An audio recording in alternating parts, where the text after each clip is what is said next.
ओशो की दृष्टि में पैसा रोल्स रॉयस से निर्वाण तक। प्रस्तावना वाणी।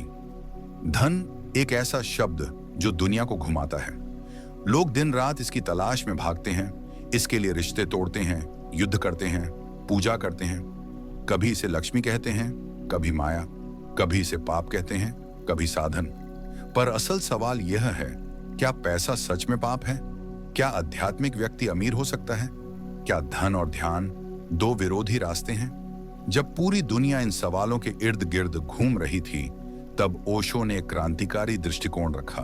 उन्होंने कहा, धन न पाप है न पुण्य, वो तो केवल शक्ति है।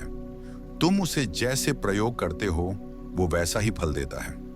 ये वाणी उसी ओशो की है जो 93 रोल्स रॉयस में बैठे लेकिन भीतर से निर्विकार रहे, जिसने भिक्षा की महिमा को नकारा और अमीरी को स्वीकारा, लेकिन सजगता के साथ। आज हम ओशो की उन्हीं बातों को जानने चलेंगे जहां पैसा केवल सिक्कों की खनक नहीं बल्कि चेतना की परीक्षा बन जाता है। चलिए जानते हैं ओशो के अनुसार पैसा क्या है। ओशो ने स्पष्ट शब्दों में कहा, पैसा ऊर्जा है, ठीक वैसे ही जैसे बिजली, आग या पानी। जैसे बिजली से तुम दीपक भी जला सकते हो और किसी को मार भी सकते हो, वैसे ही पैसा है। उसका कोई चरित्र नहीं, उसका कोई धर्म नहीं, उसका स्वरूप इस बात पर निर्भर करता है कि वो किसके हाथ में है। अगर सजग व्यक्ति के पास पैसा है तो वह उसे रचनात्मक कार्यों में लगाता है। अगर मूढ़ व्यक्ति के पास पैसा है तो वही धन विनाश का कारण बन जाता है। ओशो कहते हैं, पैसा खुद में न बुरा है न अच्छा, वो तुम्हारे अंदर के विचारों को बाहर लाता है। यानी अगर तुम्हारे भीतर लालच है तो पैसा उसे और बढ़ा देगा। अगर भीतर प्रेम है तो तुम उसी पैसे से किसी भूखे को भोजन भी करा सकते हो। असल बात यह है कि पैसा तुम्हारे मन का प्रतिबिंब बन जाता है, इसीलिए उसे दोष देना एक तरह से अपनी बेहोशी का पर्दा डालना है। चलिए समझते हैं ओशो ने क्यों दरिद्रता को नहीं अपनाया। परंपरागत धारणा यह रही है कि सच्चे संत गरीब होते हैं, कि जो व्यक्ति त्याग करता है वही पवित्र होता है। लेकिन ओशो ने इस सोच को तोड़ दिया। उन्होंने कहा, गरीबी कोई पुण्य नहीं है, बल्कि ज्यादातर मामलों में गरीबी मजबूरी होती है, न कि चुनाव। उन्होंने बताया कि समाज ने सदियों से भिक्षा को महिमा दी, लेकिन असल में वह भिक्षा आत्महीनता और पराजय का प्रतीक है। ओशो की नजर में अगर तुम दरिद्र हो और फिर भी भीतर शांति में नहीं हो तो तुम्हारी गरीबी किसी काम की नहीं, और यदि तुम अमीर हो और भीतर मौन हो तो तुम साधु हो, भले ही तुम्हारे पास धन हो। ओशो का कहना था कि समाज ने भिखारी को संत बना दिया है, जबकि अक्सर वह व्यक्ति केवल सुविधा की तलाश में था। उन्होंने कहा, मैं चाहता हूं कि हर व्यक्ति अमीर हो, बाहर से भी और भीतर से भी, लेकिन उसकी अमीरी सजग हो, बेहोशी की नहीं। चलिए जाने अमीरी के प्रति ओशो की बेबाक चेतावनी। ओशो ने पैसे को नकारा नहीं, लेकिन उसकी सीमा को जरूर बताया। उन्होंने कहा, धन से तुम सुख खरीद सकते हो, लेकिन आनंद नहीं। आराम खरीद सकते हो, लेकिन शांति नहीं। बिस्तर खरीद सकते हो, लेकिन नींद नहीं। ओशो की चेतावनी यही थी। जो लोग सोचते हैं कि पैसा सब कुछ है, वे बहुत गहरे भ्रम में हैं, और जो लोग सोचते हैं कि पैसा कुछ भी नहीं, वे भी अंधकार में हैं। उनका कहना था, अगर तुम सोचते हो कि अमीरी ही सफलता है तो तुम खो चुके हो, क्योंकि असली सफलता भीतर घटती है जब तुम धन से परे हो जाते हो। पैसा तब तक सुंदर है जब तक वह साधन है। जैसे ही वह जीवन का लक्ष्य बनता है, वह जंजीर बन जाता है। चलिए सुनते हैं ओशो ने पूंजीवाद और बाजार को कैसे देखा। ओशो पूंजीवाद के आलोचक नहीं थे, लेकिन उसकी बेहोशी के आलोचक जरूर थे। उन्होंने कहा, बाजार बुरा नहीं, लेकिन अगर तुम उसकी चपेट में सजग नहीं हो तो वह तुम्हें गुलाम बना देगा। पूंजीवाद में अगर सजगता हो तो वह रचनात्मकता को जन्म देता है। नई तकनीकें, नए आविष्कार, कला, संगीत सब धन से संभव हो सकते हैं, लेकिन अगर यही धन लोभ के साथ जुड़ जाए तो यही पूंजीवाद भ्रष्टाचार और शोषण बन जाता है। ओशो का संदेश साफ था, धन को रोको मत, लेकिन उस पर सजग दृष्टि रखो। उससे डरो मत, लेकिन उसमें डूबो मत। यह संतुलन ही ओशो की असली दृष्टि है, जहां धन और ध्यान दोनों एक ही जीवन के दो अंग बन जाते हैं। चलिए समझें ओशो का जवाब। क्या पैसा अध्यात्म में बाधा है? यह शायद सबसे बड़ा प्रश्न है। क्या पैसा और परमात्मा एक साथ संभव है? ओशो कहते हैं, अगर तुम सजग हो तो कोई भी चीज बाधा नहीं है, न शरीर, न भोग, न धन। और अगर तुम अचेतन हो तो हर चीज बाधा है, चाहे वह मंदिर हो, चाहे साधना। ओशो की बात का सार यह था, ध्यान तुम्हारी सजगता है, बाहरी स्थिति नहीं। तुम चाहे गुफा में हो या रोल्स रॉयस में, अगर तुम सजग हो तो ध्यान में हो। रोल्स रॉयस उनके लिए कोई गौरव नहीं था, बल्कि वो एक झलक थी दुनिया के लोभ की। ओशो ने कहा, लोग मेरी रोल्स रॉयस की गिनती में खो गए, पर किसी ने यह नहीं देखा कि मैं उसमें बैठकर भी मौन हूं। उन्होंने दिखाया कि ध्यान और धन एक दूसरे के विरोधी नहीं, बल्कि सजगता से दोनों साथ चल सकते हैं।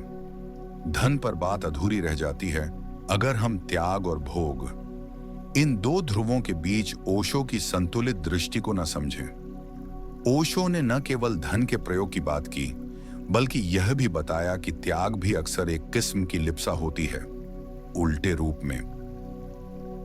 अब सुनते हैं ओशो का नजरिया त्याग और पैसे के संबंध पर। ओशो ने एक बार कहा, त्याग वही कर सकता है जो पहले भोग चुका हो और फिर उसका सार समझ चुका हो। जो व्यक्ति कभी संपत्ति का अनुभव ही नहीं करता, उसका त्याग कोई त्याग नहीं, वो तो केवल दरिद्रता का संवारणा है। ओशो यहां सूफी फकीरों और बुद्ध के अनुभवों का उदाहरण देते हैं। वे धनवान थे, राजसी जीवन में पले थे। उन्होंने त्याग तब किया जब उन्हें वास्तव में झांत हो गया कि बाहर की कोई भी वस्तु उन्हें संपूर्णता नहीं दे सकती। इसलिए ओशो के अनुसार त्याग तब तक सही नहीं जब तक वो अनुभव के बाद स्वतः न घटे। और यदि आप बिना समझे केवल परंपरा या भय से धन को त्यागते हो, तो यह अहंकार की नई परत बन जाती है। इस संदर्भ में ओशो की एक और बात विचारणीय है। त्याग वह है जिसमें न तो पकड़ है न प्रदर्शन, और भोग वह है जिसमें तुम लिप्त नहीं, केवल सजग साक्षी हो। ओशो के लिए अध्यात्म का मतलब था वस्तुएं छोड़ना नहीं, वस्तुओं से परे उठना। और यह परे उठना केवल ध्यान और समझ से संभव है, न कि जबरदस्ती की त्याग भावना से। आइए अब उस दृष्टिकोण की बात करें जिसे ओशो ने जोरबा द बुधा कहा। जोरबा यूनानी लोक कथा का पात्र जो जीवन से प्रेम करता है, नाचता है, गाता है, शराब पीता है और पूरी तरह जीता है। बुधा जो ध्यान है, मौन है और भीतर की यात्रा का पथ है। ओशो ने कहा, जोरबा और बुधा दोनों को मिलाओ, एक ऐसा मनुष्य बनाओ जो बाहर से जीवन को पूरी तरह जिए और भीतर से पूरी तरह जागा हो। यह विचार ही ओशो के दृष्टिकोण की आत्मा है। पैसा कमाओ लेकिन पैसा तुम्हें न कमाए, संपत्ति रखो लेकिन संपत्ति तुम्हें न रखे, भोगो लेकिन भोग में डूबो नहीं। ओशो की यह दृष्टि पारंपरिक संतों से कितनी अलग है, यह समझना जरूरी है। जहां परंपरा ने साधु को हर चीज से दूर कर दिया, ओशो ने उसे जीवन में पूर्ण भागीदारी दी। उन्होंने कहा, अगर तुम्हारे भीतर ध्यान है तो तुम्हें गुफा में नहीं भागना। तुम बाजार में रह सकते हो, शहर में, भीड़ में, लेकिन भीतर सन्नाटा हो। यही कारण था कि वे स्वयं कभी जीवन से भागे नहीं। उन्हें अमीरी से डर नहीं था, क्योंकि वे जानते थे कि अगर भीतर निर्विकारता है तो बाहर की कोई वस्तु तुम्हें बांध नहीं सकती। यहां ओशो रोल्स रॉयस की बात को प्रतीक की तरह रखते हैं। जब लोगों ने उन्हें आलोचना की, आपके पास 99 रोल्स रॉयस क्यों हैं, तो ओशो ने हंसते हुए कहा, क्यों नहीं हो, और अगर मैं 100 कर लूं तो क्या आप मुझे थोड़ा ज्यादा सुनेंगे? यह उत्तर किसी ऐश्वर्य के मोह से नहीं था, बल्कि उन लोगों के दंभ और झूठी अध्यात्म की धज्जियां उड़ाने के लिए था जो गरीबी को ही पवित्र मानते थे। उनके अनुसार अगर रोल्स रॉयस में बैठकर ध्यान किया जा सकता है तो उसमें क्या समस्या है? और सबसे सुंदर बात यह कि रोल्स रॉयस बाहर हैं, भीतर तो वही मौन, वही निर्वाण है। अब जरा सोचिए, जब पैसा साधक के पास हो तो वह क्या करे? ओशो ने स्पष्ट उत्तर दिया, पैसे का प्रयोग करो, समाज को बदलो, सुंदरता पैदा करो, आनंद बांटो। वे यह नहीं कहते कि पैसा त्याग दो, वे यह कहते हैं अगर तुम्हारे पास कुछ है तो उसे बहाओ। जैसे नदी बहती है, नदी कभी इकट्ठा नहीं करती, वो देती है, बहती है, बढ़ती है। एक बार एक अमीर शिष्य ने पूछा, मैं सब छोड़ दूं क्या गुरुजी? ओशो बोले, नहीं, सबको छोड़कर भी तुम्हारे भीतर जो छोड़ने वाला रहेगा उसे कौन छोड़ेगा? पहले उसी को समझो। ध्यान दीजिए, ओशो बार बार कहते हैं, असली प्रश्न पैसा नहीं है, बल्कि ये है, क्या तुम्हारा संबंध पैसों से जागरूक है या बेहोश?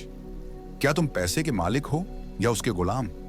क्या तुम धन से खेल रहे हो या धन तुमसे खेल रहा है? ओशो कहते हैं, जिस दिन तुम जाग गए उस दिन पैसा तुम्हारे लिए एक उपयोगी वस्तु बन जाएगा, न गुलामी न अहंकार, बस उपयोग। और यहीं से आध्यात्मिक अमीरी जन्म लेती है, जहां बाहर रोल्स रॉयस है और भीतर निर्वाण। और अब आता है वह अंतिम सूत्र ओशो की ओर से, धन से निर्वाण तक की यात्रा। अगर तुम पैसे से डरे तो वो तुम्हें पकड़ लेगा। अगर तुम पैसे से चिपके तो तुम खो जाओगे।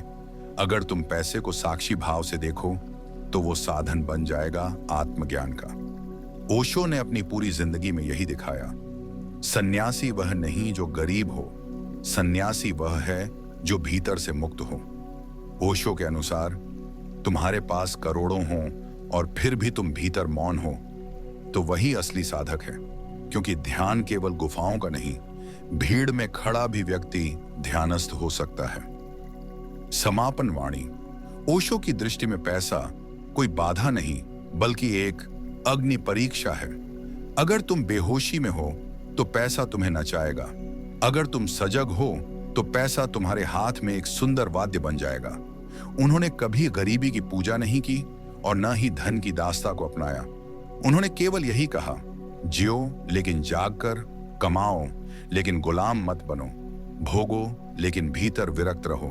उनकी पूरी वाणी में एक ही स्वर था, धन हो, जीवन हो, प्रेम हो, संसार हो, सबका रस लो, लेकिन उन्हें बनने मत दो अपने भीतर की दीवारें।